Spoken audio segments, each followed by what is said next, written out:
garuu kana argitanii dhugaa waaqa birrii 2,000 bitate.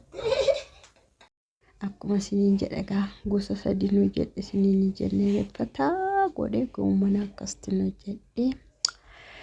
Egaa xoomii yeroo ta'u baay'aayinetiin gosa gosaan dirqama. Saduma nu jedhe Musaatti mee akkanatti fudhatte anaaf waa qabbe. Ini karot chicken ya tumura sansi tagarsi mal yana sinimbar si zaman sini wali galle ramdire isra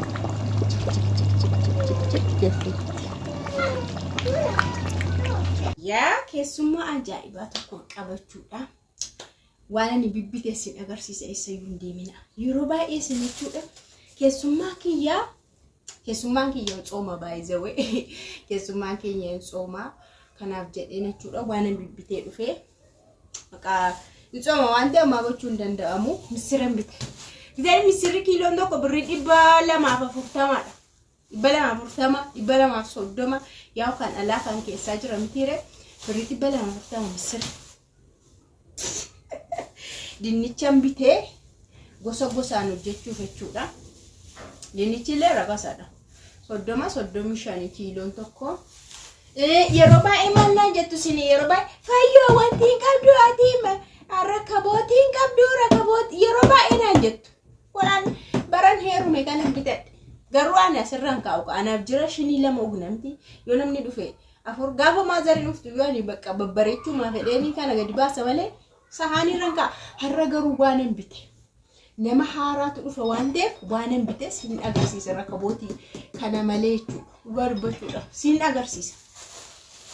Garuu gidduutti oduu kana keessan seenee nagaa sin gaafadheera nagaa siniif haa ta'u kabajamtoota hordoftoota fayyoo jaalalaa akkam jirtu nagaa keessanii ani baay'ee nagaa ku galata waaqaatu baga jiraattan baga rageessanii sun hunda keessanuu galatooma sin galateeffachuun barbaada. Qaqqaaliif gaggaarii warri taatan jechuudha. Inna misira biteera, dinnicha biteera, goommana biteera. Amma gaa kaarotii illee biteera. La kaarotii biteera. Kaarotiin kiiloo tokko birrii 80 jedhanii hallichaan hojjedha la dinnichaa fi maqaan isaa maali kaarotii hallichaan hojjedha. Misira immoo qobaatti hojjedha. Qaasheen kun qaaraadha. Sani qaaraan illee wadde bara durii rakkasala sheen kuni qaaraan kun birrii 40. Sheen kun birrii 40 dhugaa waaqa. Sidamma ai umasini hin jedhu garuu ani keessumaa kiyya rakabootii an bite immoo nagartu qo'a. Na goommana immoo kanan bite jechuudha. Goommanas qobaattan hojjedha. Sini galteetti inni qobaatti hojjedha jechuudha yaa. Gosuma gosaan hamma tokko hojjedha dheeniga. Maalin gochuu danda'a? Garuu namni sun osoo hin xoomu ta'eeti.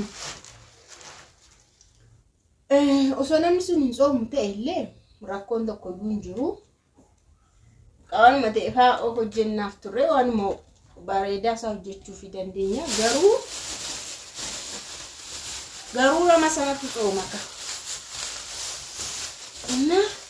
Rakabootii siniti agarsiisuu fi amma fataa jedha pir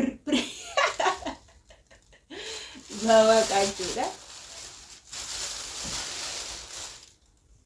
Ela kudo piu dhugaa waaqa lalaba birriinsaa garuu guddaadha lalama isheen geessu marcuma keenya duriin fakkaattu ishee warri keenya soqanii keessa ta'an.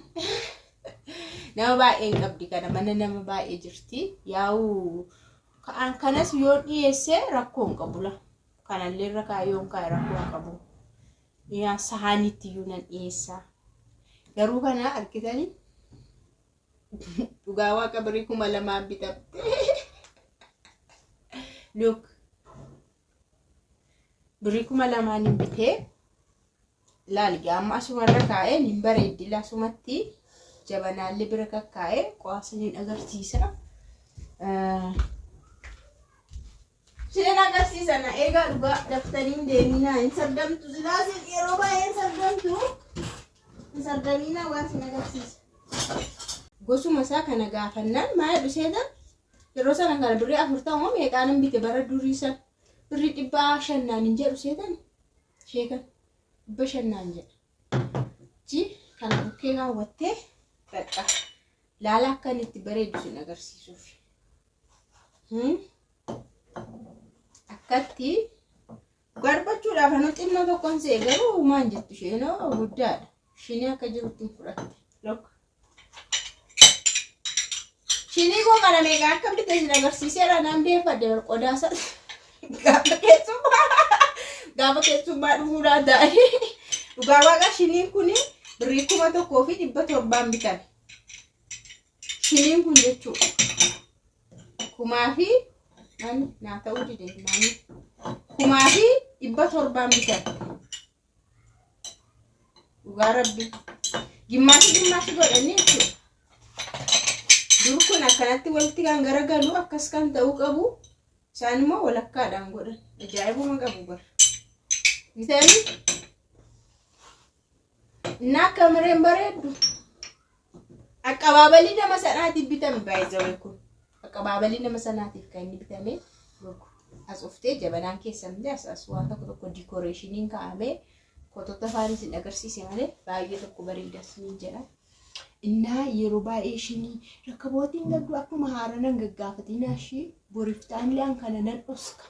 Gaafa keessummaan sun dhufu qofaa hataattiin godhe akkasii dhiyeessee fiini abbaate birrii 2,000 qalladdu mana koofan kaawwadha. Mana kootti yeroon galu qodaa xuruu nan kakkaa. Argitanii? Innas immoo hin qabduun jedhan yaadadha. Ay qabdi fayyoonii gaaf tokko itti agarsiisteetti jedha. Sini galteetti inni innaa akkasittiin hojjechuuf deemaaran siniin jedha. Maalumaafuu inni keessanuu baay'ee tokko galatoomaa siniin jedha ulfaadha. Yeroo baay'ee hojii hojjedhu irratti yuutuubii kana irratti jechuudha. Baay'ee sappoortii na gootu, laayikii na gootu. Dhugaa dubbachuudhaaf laayikii isin qallaalinaan gootan. Baay'ee isin ilaaleera. Iddoo biraa fi iddoo hankootii yeroo ilaalu ijoolleen kan koo baay'ee akkasidha. Akkas jechuun bakka maal isin araadaadha jechuudha. Baay'ee araadaadha. Maaliif laayikii yeroo laayik yeroo godhamu viidiyochi ol bahaa nama kaanitti illee mul'ata deema laayikii hin barbaachisa. Laayikii naa gootu. Komantii illee badaa komantii qabu. Baay'ee badaa jechuun nama muraasa akkas qubaan lalakkaa'amni komantii badaa barreessaa ishee immoo jettee dhiista. Sagaarii faana haasofta waan ta'eef ishee kana kanaa dhiista. Warra gaarii jajjabeeffata, warra gaarii jabaadhaa sinnaa jirtu jetta. Yaa'u namni uumama isaatti nama isa jibbu hin dhabu tokko. Kana sunu isoo namti mataan keessa namni viidiyoo kana dhaggeeffatu ati mataan kee nama si jibbu hin dhabdu. Lafaa kee bara daariitti darbitee miti. Qabeenya isaa fudhattee miti. Isa suloltee miti. Si beekees miti. Akkana si argee fi si jibbu jira. Lafaa kee immoo kan sitti inaafus jira. Ofuma kee beekadhu kana. Boriftaan gaafa nama guddaa taatanii bakka nama guddaa jira miti lafaa kee namni si jibbu jira maalan isa godhen jedhin akkasuma lafaa kee si jibba. Lafaa kee si qeeqa. Maalan isa godhe sin jedhin. Lafaa kee sitti inaaf sooromteefis miti qabeenya qabaatteefis miti. Bakka akkasumatti. Kanaaf warra akkasii namni kamuu naannoo isaatii qaba waan ta'eef normaal jettaatu jireenya kee keessatti na kanati internet jabeeffatu moo warra si faana jiran warra jabaadhu fayyoo siin jedhan jabaadhu eebelu siin jedhan abshir warra siin jedhan isaanu si gahu. Ageesse kanaaf isinuu nageessu warri gaggaariin waan ta'eef isin faana fuuldurri keenya ifa bakka fuuldurri keenya ifa. Waan hojjennu hundumaattu isin sappoortii waan nagootanii baay'een keessan immoo hojjedhu isinii gala. Haala kam keessatti hojjedhu isinii gala waan ta'eef baay'ee naa galatooma oduullee isinitti maadhisu. Anillee kunoo gara qophii kottan deddeema waan ta'eef istoofii irrattis kasalattis qaqqabsiisee wal faana taggodheen gadi baasa. Kana immoo mooyaa yoo ta'e ogummaa ariifannaa akkas hojjechuu yoo ta'e immoo idmeelee madam kana dhugaa jirtu hin dhoskina. Ariitiidha waa hojjechuu otoo kana hojjettu kanas hojjechuu kan barsiise eenyudha? Madaamiidha. Muriin shi'aa dheeratu asitti leenjii asiituu ta'e tokkuma hojjechaa oolta jechuun ariitii kanallee hin bartu. Achitti garuu sira kanan hojjenne sana hojjennetu batatata jettaati ishee sodaachatu batatata jettee asii hojjettu bakka ariitiidha.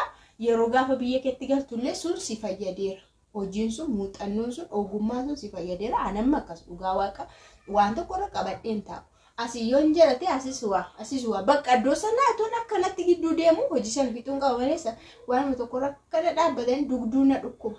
Harkuu na jibbisiisee dhugaa sin jedhanna akkasii I love you so much na jiraadha galatooma ijarraaf